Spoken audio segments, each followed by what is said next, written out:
Well, good afternoon, everybody. My name is Mark Smith. I'm Group Managing Director of People to People in Australia and Frog Recruitment in New Zealand.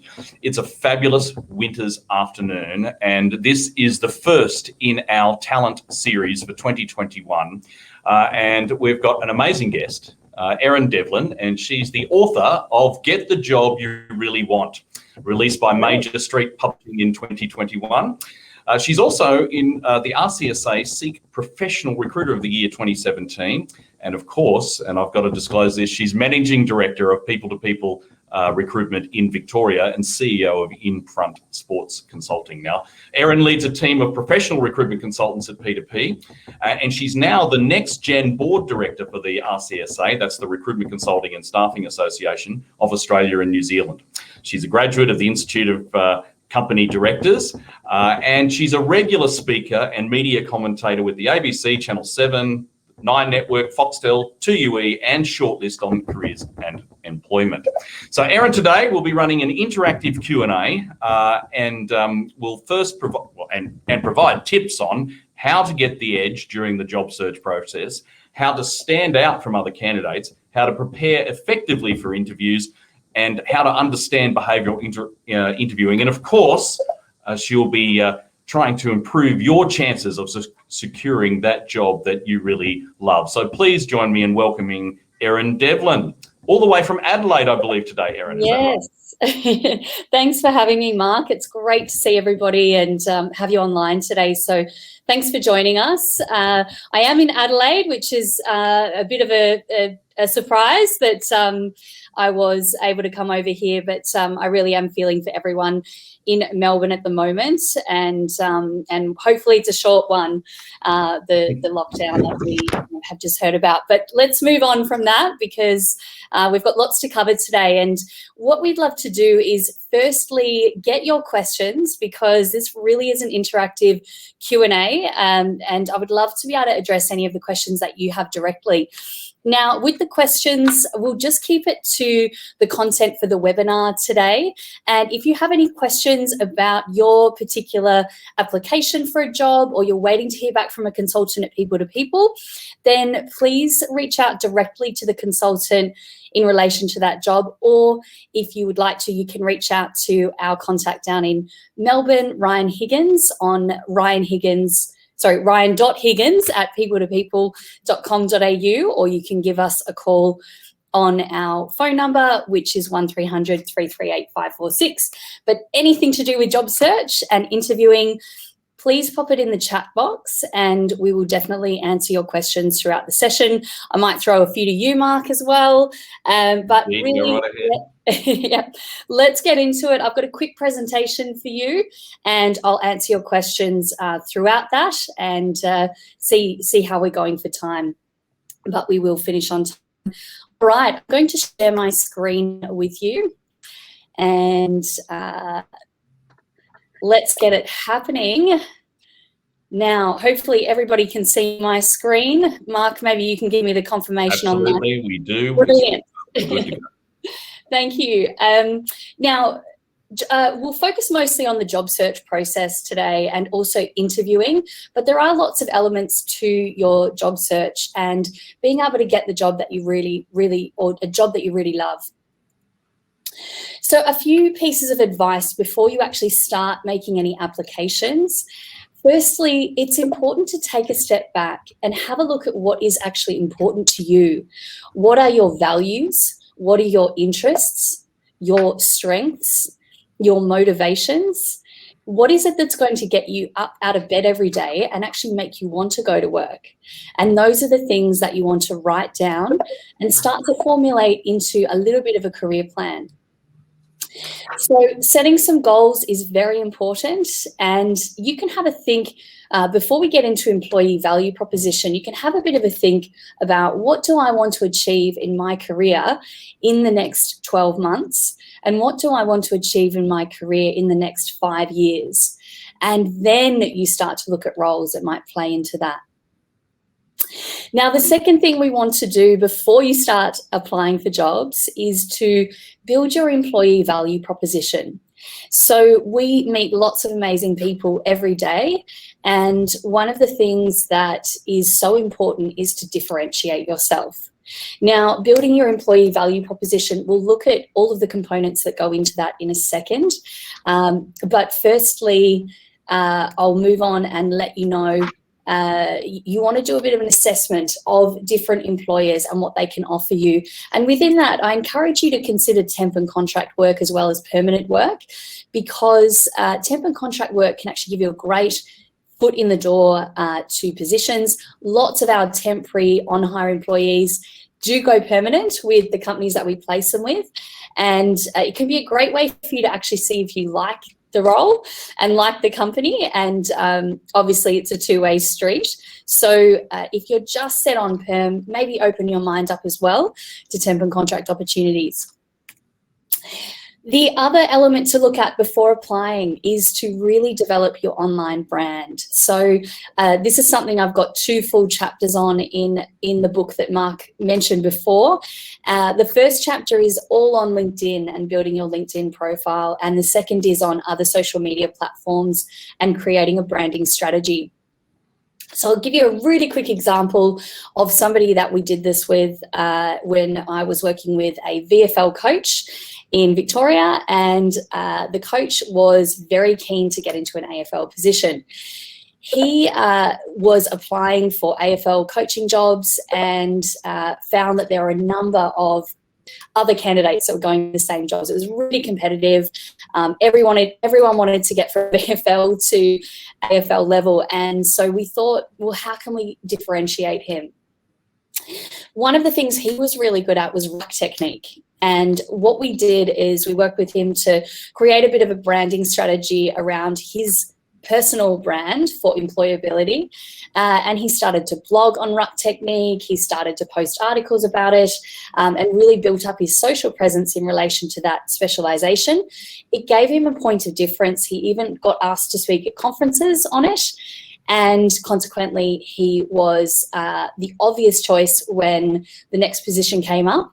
And he's now an AFL coach, and he's delighted with that. So have a think about how you can apply that in your own career. Is there an area that you want to get into that you can start posting about, blogging about, building relationships on social media, and really position yourself as an expert and thought leader? And obviously, the step before actually starting to apply is to prepare your CV and cover letter. So there are a couple of full, I think there's 3 chapters on CV preparation and also cover letter preparation. And we're going to put some free resources as well up on our website under job search and resources.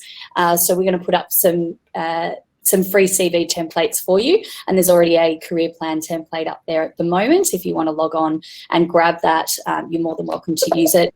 Now, Mark, just before I go to the next slide, have we got any questions that have popped up? I can't actually see them on my screen. Yes, we do. We have, Dan has just said that, have we seen an increase in interim executive in the past 12 months? And how can he position himself to differentiate himself in that sort of space? And it sort of comes back on the back of another question from David that says, are the suggestions or the advice that you're giving different depending on the level that you're seeking between, say, temp, contract and permanent as well?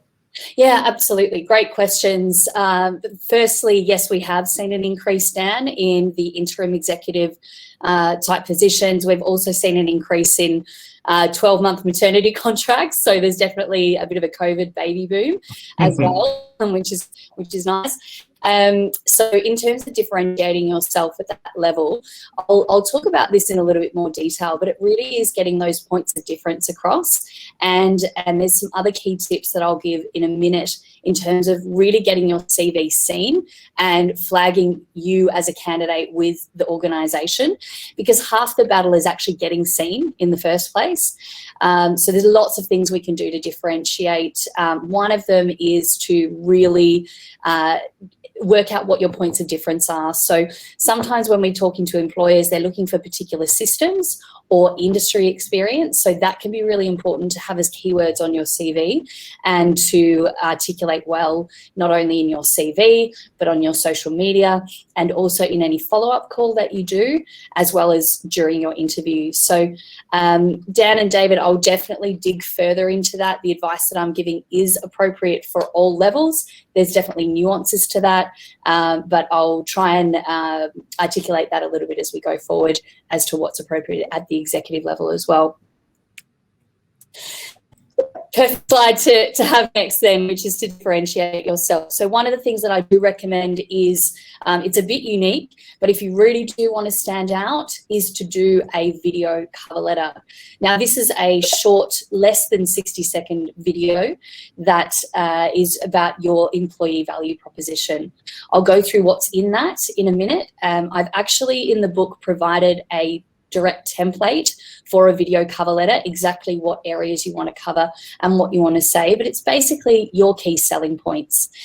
So, you know, let's say you might be a mechanical engineering grad, for example, you would make that clear in the video. You're showing your communication skills, you're flagging your interest in the position, and really giving all of the key points about you that are strengths, but no more than 60 seconds because it just won't get picked up.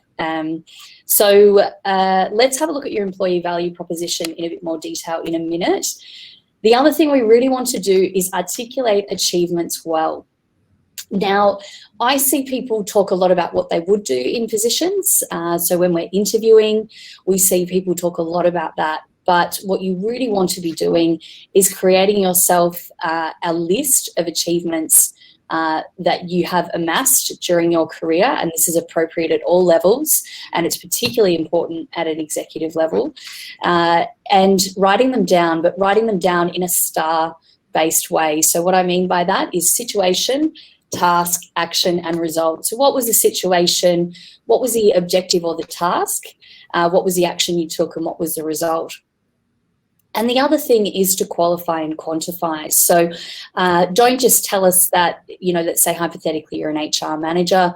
Don't just tell us that you improved employee turnover and, improved retention and reduced employee turnover, but maybe actually give us the quantity around that. What was the percentage turnover when you came in, and what was the percentage turnover when you, right now, or when you left that business? And make sure that's on your CV, and also you're ready to talk about it during your interviews.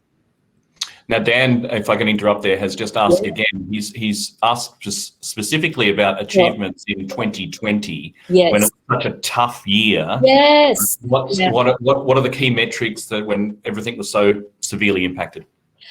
Yeah, absolutely. And sorry, that was David, wasn't it, Mark? No, that was Dan. Sorry, Dan, and apologies. I am because I'm on one screen today in Adelaide. I can't see.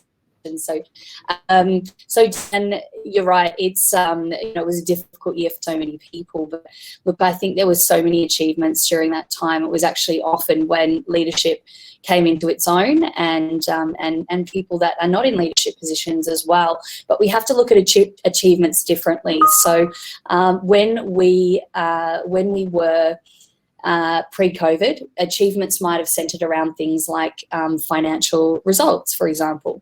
Now that might, and I'm sorry, I need to turn those notifications off, don't I? That might be previously around things like, how much you increased revenue by, or how much you increased gross profit by, but that's not necessarily going to be as appropriate during COVID. There may still be some financial achievements that you can list. For example, you might have limited the impact of COVID on your business, but mostly it's actually more about achievements that are to do with your people.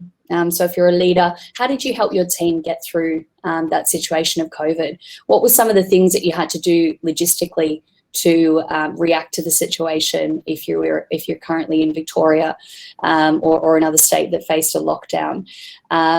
Were there ideas that you contributed that significantly improved the organisation during that time or supported the mental health of your business? The other thing, Dan, is that during that time, a lot of businesses reinvented themselves during COVID. So I know for us at People2People, we were able to really find some space to think about things like diversity initiatives, environmental impact, looking at lots of different projects around the business. There were upgrades in systems. So a lot of businesses took that time during COVID to work on some other projects. Of course, if they were in essential services, super busy, that wasn't practical. But I think I encourage you to look outside the box with your achievements. And most people I speak to, they underestimate themselves and what they have achieved.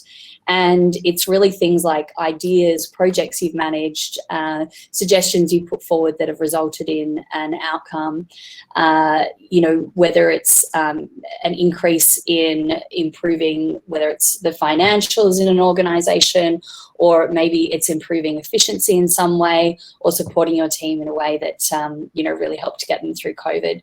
So, lots of things that you can talk about there. All right, just moving ahead now, if this is going to let me do it. Yes, keywords, really important in your CV, really important in your social media. And that is because when recruitment consultants and internal talent acquisition managers and hiring managers are looking for you, they are going to use keywords. So an example would be, let's say we had a position come up that requires Mandarin language skills. If that keyword isn't on your CV or on your LinkedIn profile, we may miss you, and we really want to find you at that point. The other thing that is really important there is systems and industries. So if you worked in a healthcare setting, for example, you might be a payroll officer, we might be looking for someone that understands that environment. So making sure you use keywords is very important on both your social media profiles and on your CV, so that you're picked up not only during job application or job board response reviewing, but also if you've got a profile on a job board, then making sure that you're getting picked up by recruiters and employers. Build your expert status, like we spoke about before, on social media, and showcase your extracurricular activities. So, Mark, I think you'd agree with this one. We are a huge fan at People2People of looking at not only the education that people have and the experience they have and the great attitude they bring, but what they've actually done outside of work or outside of university or school or whatever they've been engaged in, to go above and beyond. So I personally love seeing on people's CVs that they've volunteered for community initiatives, that maybe they've put their hand up for extra responsibility, that they have led, different initiatives, whether it be at university or if you're in an executive capacity, then, what sort of initiatives have you led that weren't sort of a part of the day-to-day. But really what I'm talking about there from an extracurricular perspective is things like sport and, art, or maybe you've got, something that you do in the community. So make sure you showcase that. That can actually be a really big differentiator. And this is particularly good for graduates or people early in their career.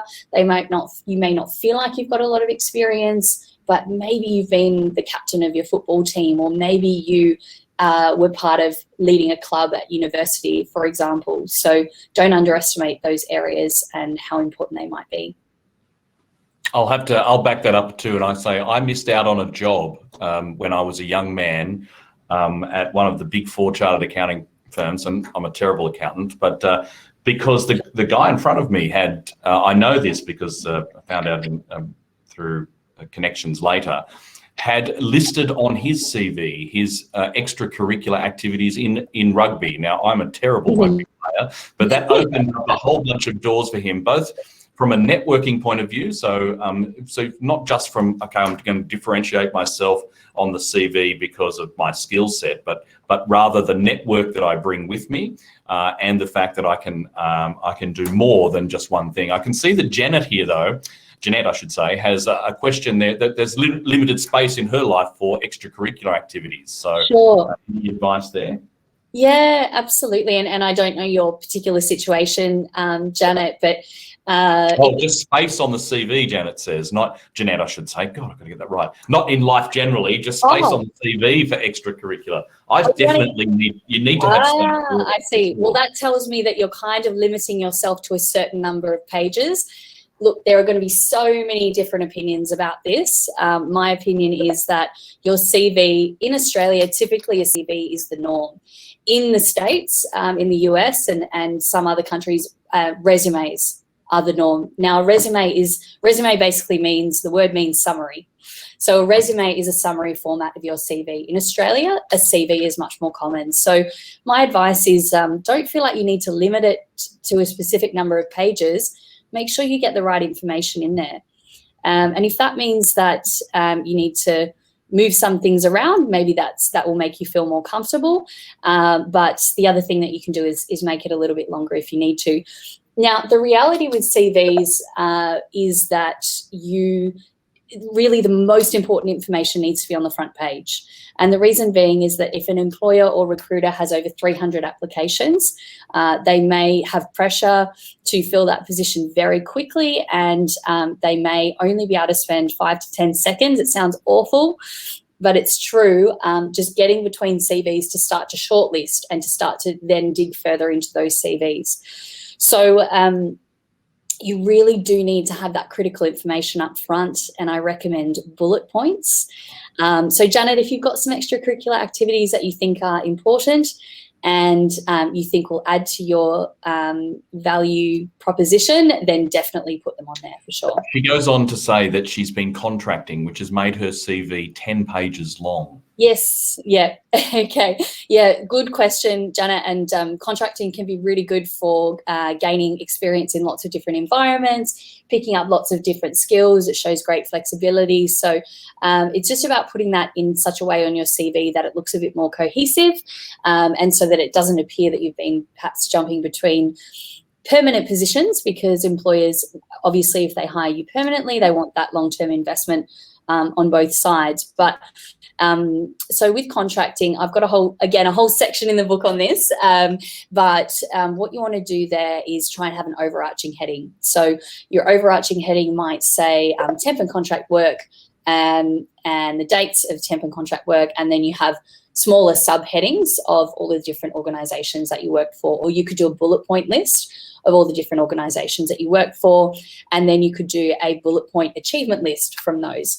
If you feel like you want to split out each position individually, still do the same thing, but have the overarching heading with the key dates when you were contracting from and to, and then your positions underneath. I can see that Christina has asked, should I put volunteer experience on my resume? She's a graduate and she doesn't have a strong work. Yes, absolutely, Christina, 100%. And if it's been a big part of your life, or you've had a lot of involvement, then you can flesh it out as a whole position. So you can really list the company, the months and dates that you worked there, a brief description of the organisation, your tasks and duties, and then a few achievements from there as well.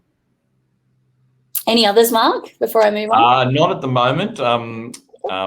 With people are requesting that they'd like to send their CV through, so we'll definitely put some details up for everybody to do that later on. 100%. Yeah, but great. That's it. Excellent. I'll keep moving through then. All right. So we have spoken about employee value proposition, and what is so important there is to build it up with your strengths. So the foundation of your employee value proposition are your values, because it's so important to be aligned with an employer with your values. You might be really loving the tasks of the job, but at the end of the day, if the employer has a totally different attitude to you, maybe you really care about the environment and maybe the employer you're working for doesn't, that's not going to gel for you. So work out what's important to you and what your values are and write them down. Next, it's education. So there's your formal education and qualifications, which if we're looking at your CV, you want to have on your front page in its own section. And then there's more other education that might be, for example, professional development. So I recommend breaking that up from a CV perspective and putting professional development further back in your CV. Unless you have little work experience, then you might still keep it on your front page. But just to break it up and show what your key qualifications are, the ones that might have taken you 3 or 4 years versus those that might have been a one-day course, or maybe you attended a conference, for example. Next is your experience that builds up your employee value proposition, obviously your skills. And when I talk about skills, again, it's qualifying and quantifying. So someone that has a typing skill that is 20 words per minute is very different to someone that has a typing skill that is 85 words per minute. So just be clear about what your specific skills are. You know, when you've been using, let's say, MyOb, for example, if you've been using a system like that, someone that is using it at a basic level to input invoices is very different to someone that is pulling complex reporting. So you want to be able to articulate your specific skills. Next is your achievements, which we've spoken about, and your vision. So your vision for the position that you're going for.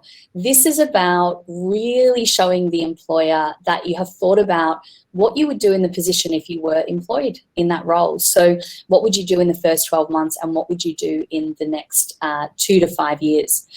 Now, for those of you that are at an executive level, this is critical. So one of the pieces of advice that I give to candidates that are at an executive level, particularly during second round interviews, for first round interviews, I highly recommend thinking about this. But for second round interviews, I recommend actually presenting about it. And that is to present a 12-month plan and or a 2 to 5 year plan. So I'll give you an example. We recently had a general manager position that I was recruiting for, and I prepared each candidate and recommended that they do a presentation, not requested by the employer, and they kept it short, but it really showed they had thought about, okay, you know, this interview is moving beyond being assessed for the role. Let's get beyond that. You know I can do it. Let's move towards, right, if you do hire me, this is what I'm going to do for you, and this is how I'm going to move your business forward. And that was really powerful and successful for all. So just an idea there. Mark, have we got some more questions there? There's a great question, which we probably should leave to the end, from Brittany, which is, when's a good time to negotiate the salary? Yes. But maybe not in context now, but that's a great one. And Andrew is also asking about the importance of references. So even at a mid to senior level that are not work-related but are extracurricular. Yes. Okay, perfect. I'll answer the referee one first, because that's nice and quick and easy. And then Brittany, I do actually have a whole chapter on that, managing job offers, but I'll give you some quick tips on that as well. So just in terms of referees, 100% if you have not got enough work referees, and work referees really should be someone that you've been accountable to, so your direct manager within the past 5 years. But if you don't have that, that's okay. 100% you can use an extracurricular referee. And my advice there is, again, just try and make it someone that you've been accountable to. At People to People, we wouldn't typically ref check a colleague.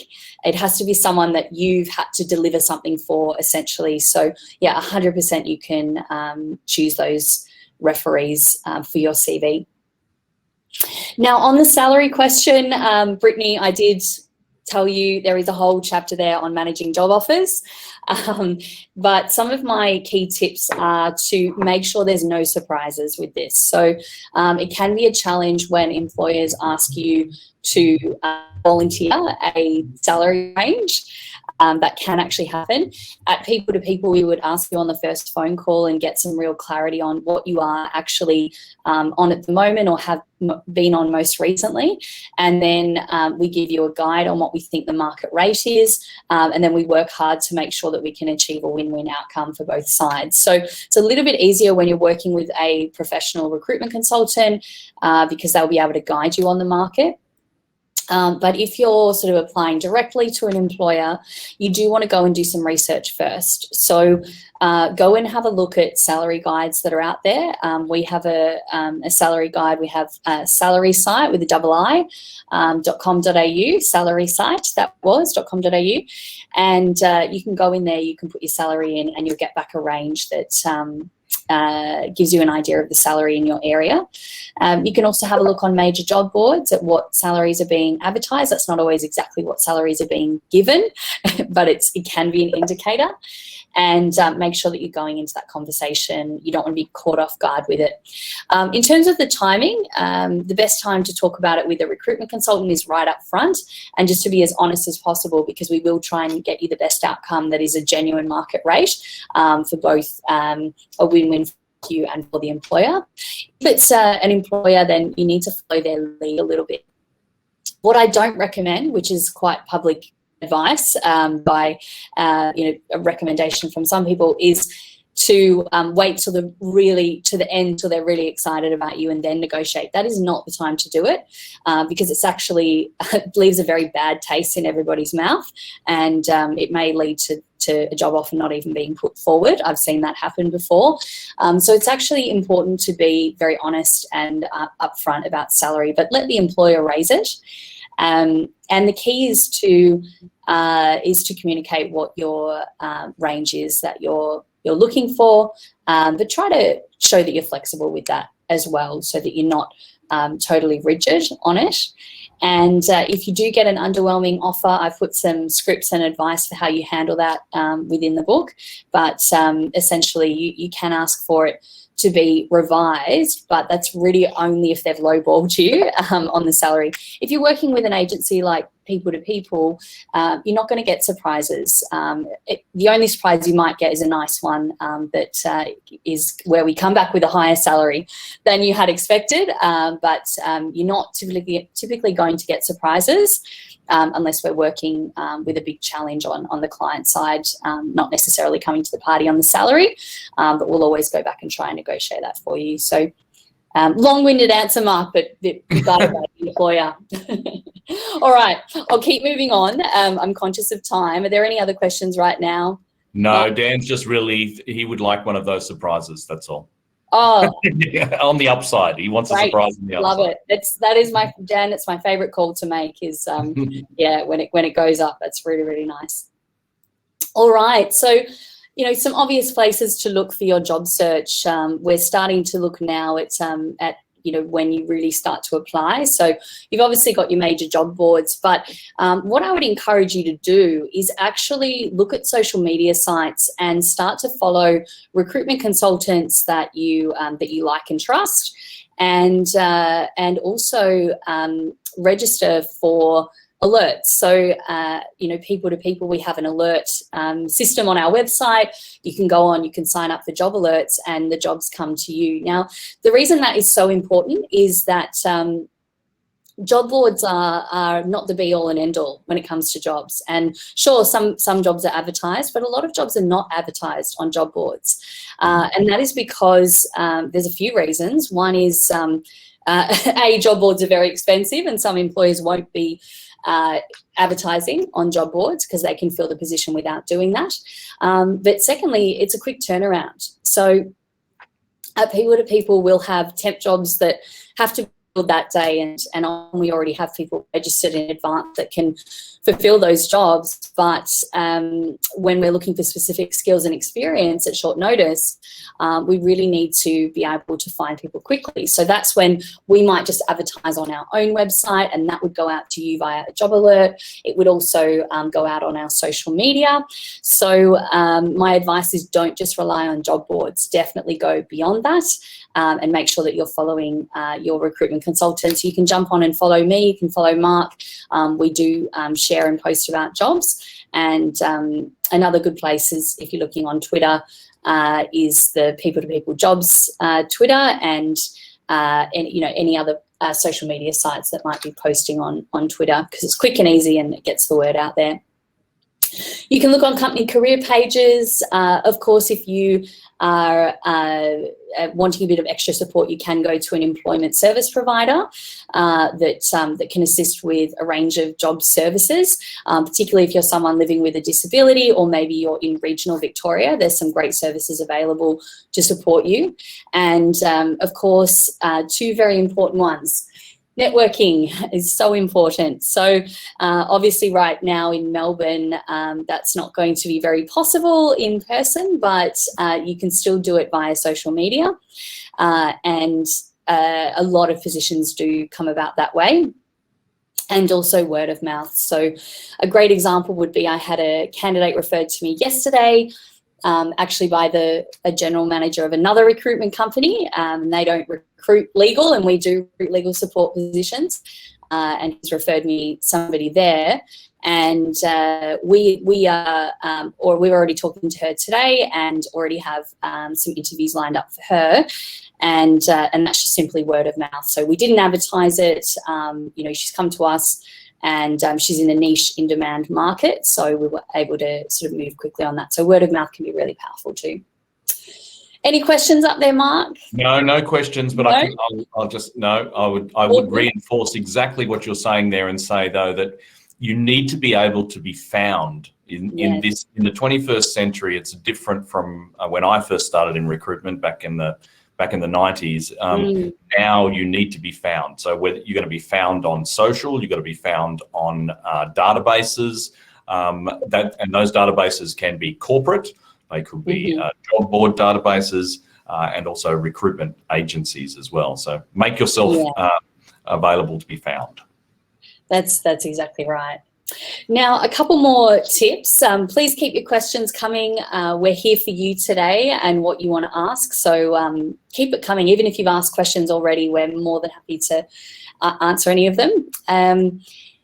The first thing with your job search, so when you actually get to the point of applying for jobs, I would make some space and time. So it's easier said than done in our busy lives, but it's important to talk to the people close to you that might help you make this happen. So it does actually take a bit of time to do your job applications. My recommendation is to have a template for your CV and a template for your cover letter. Now, if you're going for two particular streams of jobs, let's say you're a marketing professional and you want to apply for generalist marketing roles, but you also want to pitch for PR roles. You would have two different templated CVs, one for generalist marketing and one for PR. And then you would have your template cover letter ready to go. So I would say a minimum of an hour. I think that would be a really amazing fast job on your CV and cover letter, a minimum of an hour to do those templates. And then as jobs come up, you're probably going to want to invest between 20 to 30 minutes tailoring the application. So sometimes less is more. I'm really being discerning about what you are going to apply for, and putting your effort into tailoring your CV and your cover letter. Now, people often ask me, do I send a cover letter? They haven't asked for one. Do I need one? It's a really good question, because the frustrating thing is that probably 7 or 8 times out of 10, when I talk to employers and I ask this question, do you actually read the cover letter? The answer is no at the application stage. And that's exactly what Jeanette has said. She says, I've sent cover letters that have never been read, even after an interview. I mean, yes. Now, Jeanette, it's so frustrating. What I would say is it's not as critical at the application stage, because that's not going to determine whether or not you get an interview. I personally love reading cover letters. It's probably, maybe I'm just a bit different, but I do like to see cover letters because I think it's where people sell themselves well. But the thing is, it's not necessarily going to help you at the application stage. But if you do get an interview, let's say you've made it past the 300 people that have applied, and you're one of 4 that are interviewing. If you're the one that did submit a cover letter and you've written it really well, they're much more likely, the employer is much more likely to read your cover letter before they interview you. And that's what can sell you really well in. It can set up the conversation well, because an employer will have a predetermined idea about each candidate. I'm just being honest, Before they come into the interview, they're going to have seen the CV, they're going to have seen potentially the cover letter, and they've decided what the ranking order is. So you're in that 4, the employer's thinking, I think this candidate is probably the strongest, this one's second. So if you do the cover letter, it does put you up the list, and it gives you a better chance of being positioned well going into the interview. Now, my advice, though, is not to wait. So if it's Monday and you do not have time to do that cover letter on Monday, I can totally relate. I've got twin toddlers, as Mark knows. So I get the whole, if you've got a family or you've got other commitments, it's not always possible to do it. So if you can't do it that day, don't wait with your application. Put your CV in, and if you want, you can follow up with that cover letter later.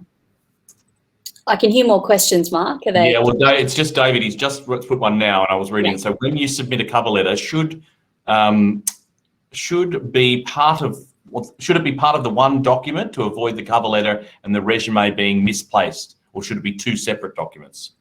Oh, that's a great question. I think it can be 2 separate documents. The other thing you could do is make it one document, but don't put the cover letter first. Put it behind the CV. I know that sounds weird, but when organisations are using applicant tracking systems, often there's a speed review function. It sounds awful, but I'm just giving you the honest truth. And they will have your CV, the first page, flash up, and then they can flick to the next person's CV like that. So it's really important that the most important information is on the front, and you don't want that information to be in paragraphs, because they're looking for keywords, they're looking for key skills and experience. So if you do make it the one document, put it second, or you can just put it separately. There's another question from Dan, but I think it's back on networking, where he says, how do you approach networking and get referrals? Yeah, great question. So the first thing I would say about networking is it's definitely a 2-way street, and it's about adding value to the people that you're networking with, and then they can ask for help from you when they need it, and that will also allow you to potentially ask for help when you need it. So, sorry, Mark, what was the question again? I think where is it again? So how do you approach networking and get referrals? Yeah. And get referrals. Yeah, excellent.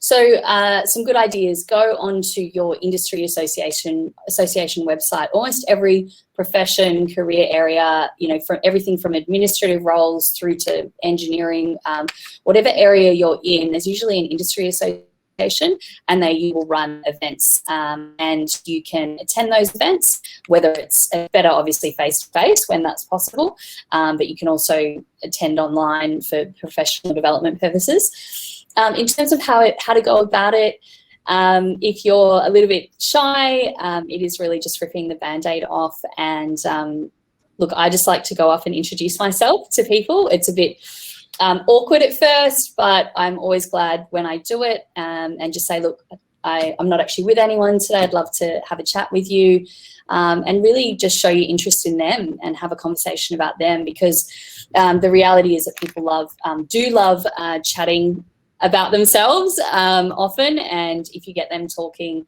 they'll have a great experience, and you might be able to contact them on LinkedIn after, or follow up with your contact details. Dan, I would say as well that networking, sometimes these days, virtual networking can be that is the initiation. So you comment and acknowledge other people's contributions, and then that could lead to a coffee meeting or an asking for a referral, or asking for advice, which then can take you on initiates the relationship, basically. Yeah, that's right, Mark. It's about the follow-up, isn't it? And once you've connected on LinkedIn or you've sent that follow-up email, you can always go and have a coffee later and get to know each other a little bit more. But it can be a slow process, and that's why it's something to sort of always have in the back of your mind and just building up over time. Okay, I'm going to go through 10 quick tips here. So the first is make space and time. The second is to set job search goals. So if you're quite passive as a candidate, in that you're not in a rush, you're not really that fussed, but ideally would like to find something else, then maybe it's once a month, maybe it's once every couple of weeks, and that's absolutely fine. If you're a more active job seeker, then you may want to set yourself I'm so sorry, I'm getting a million calls at the moment with the lockdown in Melbourne, so please excuse it. So with the job search goals, if you're an active job seeker, you might want to just set yourself a target for the week. Maybe you want to apply for 5 jobs, or maybe it's 10, and then you can work towards those goals. The third tip is to really use helpful tools for record keeping and follow-up. And the reason that I say that is because when you put a job application in, you don't want to just sort of send it out into the internet and never hear back again. It's very frustrating. It's the most common frustration we hear from candidates is, they tell us they've applied for jobs directly or with other, organisations, and they just never hear back. And I personally think that's very unprofessional. We do try really, really hard and have a service level standard at People to People that everyone gets a response. And so it's important for you to track your job search. So I use a spreadsheet. Not that I'm looking for a job, Mark, it's all good. But I recommend a spreadsheet is what I meant to say. And I do have an example, definitely not looking for a job. I love my job. But I do have an example in the book of a job applications tracker. It's got things like the company name, the date that the job was posted, the date you applied, the contact name of the person, and what the status is. So have you followed it up with a photo, etc. Now, the key thing here is download the job ad. Make sure you make a copy of what the job ad copy is. The reason I say that is because you may get an interview and the job ad might have expired. So if you've got the information from the job ad and other candidates do not have that information, you can use it as an advantage. You can prepare in advance for the job. Tailor your CV and cover letter. We've spoken about that. So really picking out what is the key criteria for the job and trying to answer that key criteria with your CV and your cover letter. If you don't have a lot of experience, you can really use keywords well with a key skills section. If you have a lot of experience, you can simply tailor it a little bit with highlighting the right experience from your background.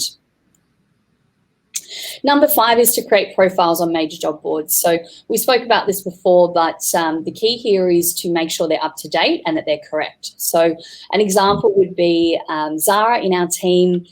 Yesterday, I heard her having a phone call. The candidate she called had on their job board profile, they were looking for 80,000 plus super. She called them because they had the right skills and experience, but then the candidate said, oh no, I'm looking for 110 plus super.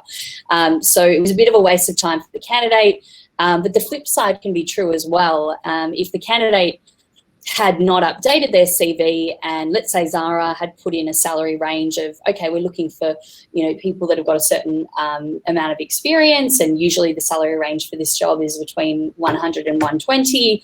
She might have put that range in and completely missed that person because they didn't have their profile updated. So it's just really good to have your profile updated on the back end of job boards and also with a couple of select recruitment agencies. Obviously, hopefully us as well. Okay, number 6 is to make a great follow-up call. If there's one thing that you remember from this session, it's definitely to make a great follow-up call. Most employers, or not most employers, but a lot of employers will hate me for saying that. I have put it out there into the media in the last few weeks. And you do have to be respectful of people's time. Not everyone is going to be able to take calls. I know that a lot of talent acquisition consultants, I know consultants right now in talent acquisition internally who are managing 80 to 100 jobs right now, and sometimes more than that. So you can imagine if they've got 300 applications per job, 100 jobs on, and everyone's calling them, they just physically won't be able to respond. So that's difficult, but if you can get through to someone, if you can have a conversation, do it because it will get you noticed. Now, what I recommend to do in that call is to do your elevator pitch and be respectful of time. So let's say hypothetically you were let's say a mechanical engineering graduate and you wanted to go for that type of role. You might say, hi Joe, my name is Erin. I am just calling regarding the sales engineer position that you have at the moment. I'm actually a graduate mechanical engineer, but I do have 3 years of sales experience. I'm just calling to see that you received my CV. So it's quick, it's concise, and it gets the person to look you up. And while they're looking you up, why not phone screen you? And when you're one of many applicants for the job, it can be what makes you stand out. Any questions, Mark, at this point? There's one here that I've got, which is from a Facebook connection, which says, do we need to structure your resume in a different way depending on our specialisation? Yes. Yes, definitely. So, for example, if you're a creative professional, you work in marketing, you definitely need to show your skills through the design of the CV. So keeping it classic, clean, simple, but it needs to have some sort of flair to it. Whereas if you're working in another position that's not necessarily creative, it's not as important, but you just keep it nice and classic and clean and simple. If you're a creative professional, you need to have a portfolio, for example. And definitely if you're at different stages of your career, you need to showcase different things on that front page. So I have got all the details in the book of what you would showcase at different levels of experience and how to go about that. For example, if you're a graduate, you might need to showcase skills a little bit more, extracurricular activities, volunteering, university activities you've been involved in if you're at university, or things you got involved in at school. If you're an executive, we're going to be focusing a lot more on the achievements and that you've qualified and quantified those. All right, number 7 is timing is everything. I mentioned before to try to, or maybe I didn't, but to try and apply straight away. Now, when a position is posted, there might be a close date on it. That close date is not the date to apply. The close date may be just there to say this is the last date you can apply.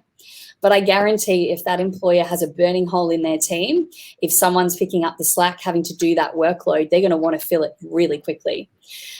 We have positions that we get in and they're filled that day. And that is often the sense of urgency that employers have. So it's very advantageous to you to apply at the start. So my advice is if you are active, if you are very motivated right now to get, if you're unemployed and you're motivated to get a job or you want to change jobs, be looking regularly. I would recommend daily, or if you're a little bit more passive, every couple of days, and get that application in straight away. Imagine day one, there's 10 applications. Okay, sometimes we get 100 applications day one, but just imagine day one, there's 10 applications. By day 2, there's 100. By day 3, there's 300. It's much easier to spot you on a list of 10 people than it is to spot you on a list of 300. So it's extremely advantageous to apply early. And I know for us at P2P, we review job ad response daily. So you're going to get picked up nice and early and have a greater chance of getting an interview. Also, just quickly on that, obviously responsiveness is important. If a recruitment consultant or the employer calls you, it's just making sure you've got your mobile handy, a functioning voicemail, and that you're getting back to them nice and quickly. And it's good to foster relationships as well. So sometimes people think, oh, I won't call back because I'm not really interested. But it's good to call back anyway because they might actually keep your CV on file. And you want to make sure you've got a good relationship into the future if other roles come up. Excuse me. No drama. Okay, last couple because we're just coming up to the last 5 minutes. So if you do have any last questions, I'm happy to take maybe one more after this. So network and foster relationships. We spoke about this, but do it in person as well as on social media. Number 9 is to obviously work with a specialist recruitment agency. Hopefully P2P is in the mix there for you. And the key thing there is that often recruitment agencies can put you in touch with job opportunities that just haven't hit the market yet. Now, this is particularly true if you're in a niche demand area. Now, what I mean by that is the job market is influenced by supply and demand just as much as a financial market is. So if there's a scarcity of a commodity, and I don't want to talk about people in that way, but the reality is that supply and demand is at play within the job market. So what you can find is if you're in a niche market, then you do have the ability to work with a specialist recruitment agency who might be able to get you multiple interviews within a short period of time with companies that you're very interested in working with. Now, Mark, just while I clear my throat, is there another question there? There is one, and it's a hard one actually, which is how do I figure out my why at work?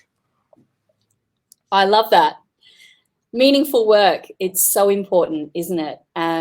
And there's a great study, if you look it up, there's a great study that Google did a few years back on why people come to work, and it's really meaningful work, and it's having the ability to contribute and make an impact. So how do you work out your why? It's doing that career planning, it's stepping back, it's working out what is important to you, what are your values. And in the book, you go through a process of how you work out your values and what reference points are there.